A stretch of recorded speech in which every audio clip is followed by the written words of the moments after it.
The dawn air over Guadalcanal felt like wet metal. Engines coughed awake one by one along the muddy strip, echoing across the palms and broken tents. A thin fog hugged the field, swirling around the silver bodies of the P-38 Lightnings lined in crooked rows. Inside a maintenance shack built from splintered crates, Sergeant Dale Harper tightened his grip on a length of wire that no one else believed in. It looked like nothing, just a spare piece scavenged from a downed communications truck, but to him, it felt like a chance to solve a riddle that had killed too many pilots. For weeks, the squadron had lost aircraft in tight turns. The Japanese Zeros seemed to dance around them, lighter, sharper, crueler. The P-38s had power, but not the reflex. Dale had watched a young lieutenant vanish in a spiral over the sea 2 days earlier, smoke trailing behind like a torn flag. Since then, sleep had not come. He lay on his cot, hearing the night rain tap the roof, replaying every mechanical noise in his head, wondering why the controls locked at high speed. Now he stood in the gray half-light, running the wire between his fingers, measuring distances in his mind. He imagined a bridge between two control rods, a small link that might keep tension balanced when the pilot fought the stick. It was not in the manual. It was not authorized. It was, by every rule, a stupid idea. Outside, two mechanics leaned on a fuel drum and laughed. They told him he was wasting time, that brass would chew him out, that the P-38 was fine if flown right. Dale did not answer. He heard the distant rumble of thunder out to sea.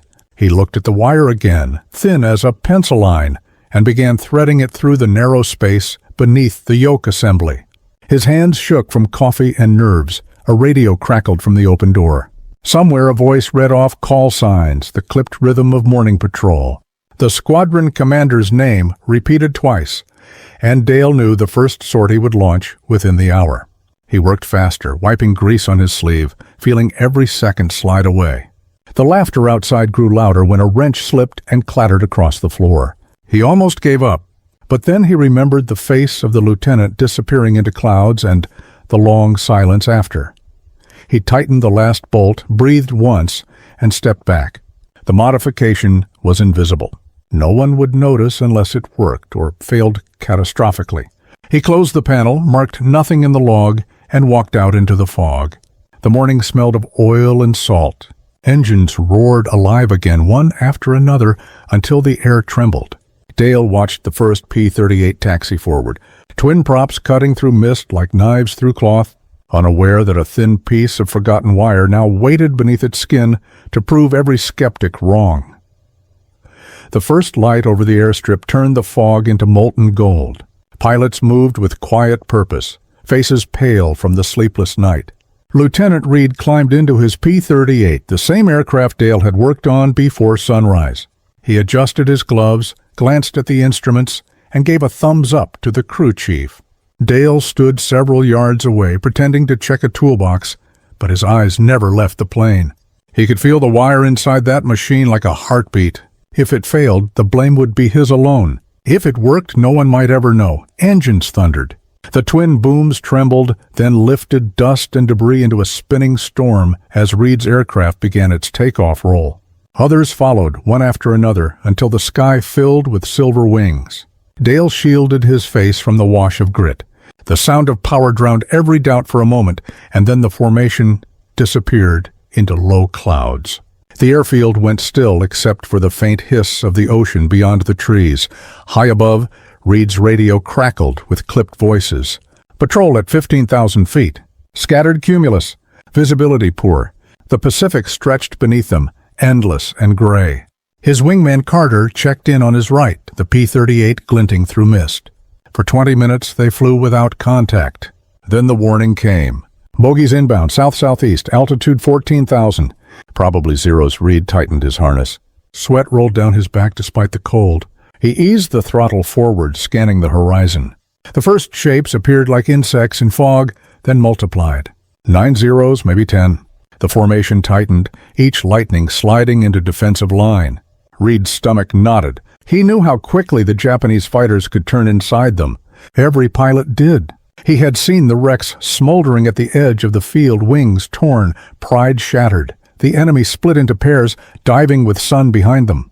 Reed banked hard left, the familiar pressure fighting his hand, but this time something felt different. The stick moved smoother, lighter. The resistance that used to jam at high speed was gone. His aircraft responded faster, almost instinctively. The zero on his tail overshot. Reed barely believed it. He pulled tighter, felt the wings groan, and swung behind the enemy's turn. His wingman's voice burst through the radio, disbelief mixing with static. "How the hell did you do that, Reed?"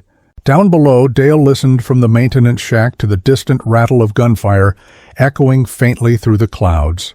He stood frozen beside the open door, unable to tell whose guns they were. He thought of the wire, so small it could break under a boot heel. His fingers tapped the bench unconsciously in rhythm with the engine roars overhead. Minutes later, the first reports came through the radio. 2 Zeros destroyed, none lost. The chatter on the frequency carried laughter, astonishment, relief. Reed's voice came through last, calm but trembling with adrenaline. "Something changed," he said. "The lightning handles like a dream now." Dale closed his eyes and let the sound wash over him. For the first time in months, he allowed himself a small smile, but deep inside a heavier thought grew. He had done it without permission. If command discovered the alteration, it could mean a court-martial. Still, as the engines roared in victory above the fog, that fear seemed far away, swallowed by the realization that a simple wire had just rewritten the way their war would be fought. Night fell heavy over the island, thick with humidity and the smell of aviation fuel. The airstrip glowed faintly under blackout lamps, just enough for the silhouettes of ground crews, moving like shadows between wings and propellers. Dale stood alone near the edge of the revetment, staring at the returning aircraft one by one. Each P-38 touched down smoother than before, their engines purring like contented animals. He could read the mood from a distance. No one shouted. No one panicked. It was as if the entire squadron was afraid to break whatever spell had fallen over them. Lieutenant Reed climbed down from his cockpit, goggles hanging around his neck, flight suit soaked in sweat and oil. He walked straight toward Dale without saying a word, stopped a few feet away, and exhaled hard. His expression was unreadable at first, somewhere between disbelief and awe.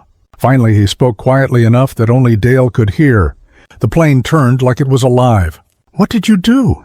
Dale looked at the ground, pretending not to understand.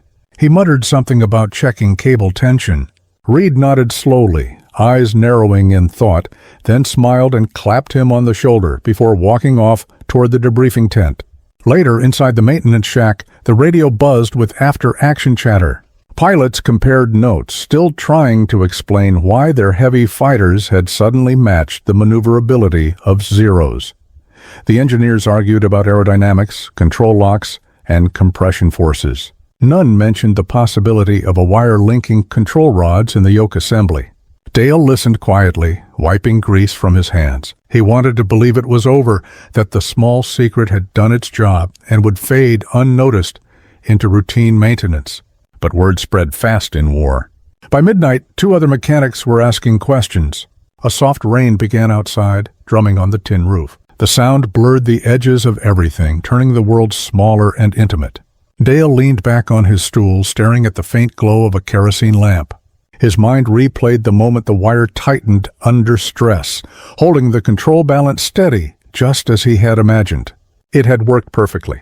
Yet that success carried danger. If command examined the planes and discovered an unapproved modification, the penalties would be severe. He would lose his stripes, maybe worse. The door creaked open. Captain Mills, the operations officer, stepped inside, tall and broad-shouldered, smelling of wet canvas and tobacco. He closed the door behind him, looked at Dale for a long time, and spoke without accusation. "The boys say you have been busy, Sergeant?" Dale stayed silent. Mills's eyes softened slightly. "Whatever you did up there, keep doing it," he said finally. Those Zeros did not know what hit them. Then he turned and left, his boots leaving muddy prints across the floor. Dale sat motionless long after the footsteps faded.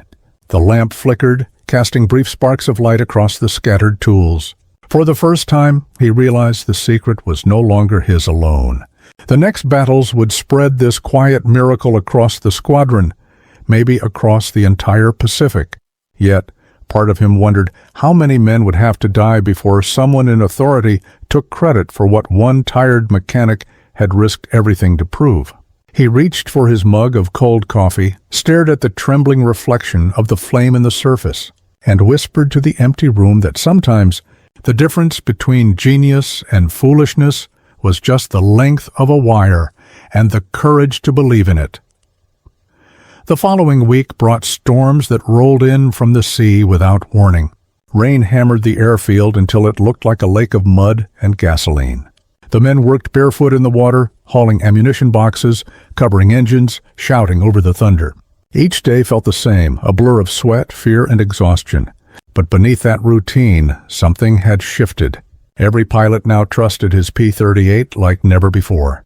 The rumor spread that Lockheed must have sent secret upgrades. No one mentioned a mechanic or a wire. Dale moved among them quietly, keeping the truth folded inside him like a classified map. One afternoon, a reconnaissance plane failed to return. The Japanese had launched a new offensive, and Air Command demanded immediate response. The squadron was ordered to scramble before the weather cleared. Lightning flickered above the trees as engines roared alive. Dale checked the last aircraft, his hands numb from cold rain.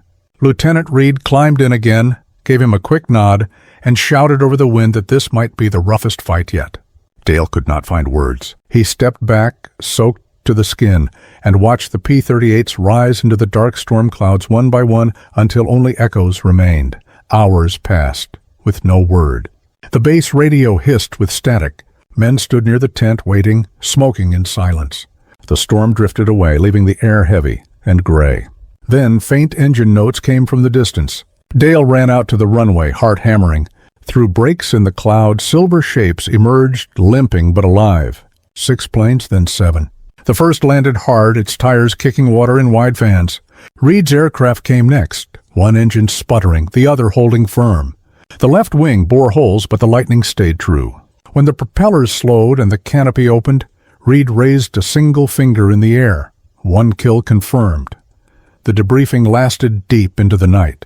The officers could not stop talking about how the P-38s had outturned Zeros even in the storm, how the controls had felt steady through turbulence and high-speed dives. They said it was impossible, yet every man swore the same. Dale stood outside the tent, leaning against a fuel barrel, listening to laughter mixed with disbelief. Someone joked that even the rain could not slow American ingenuity. Dale smiled faintly, but he knew the truth was smaller than anyone imagined. A single wire, hidden in the belly of those machines, had changed everything. Weeks later, engineers from command arrived for inspection.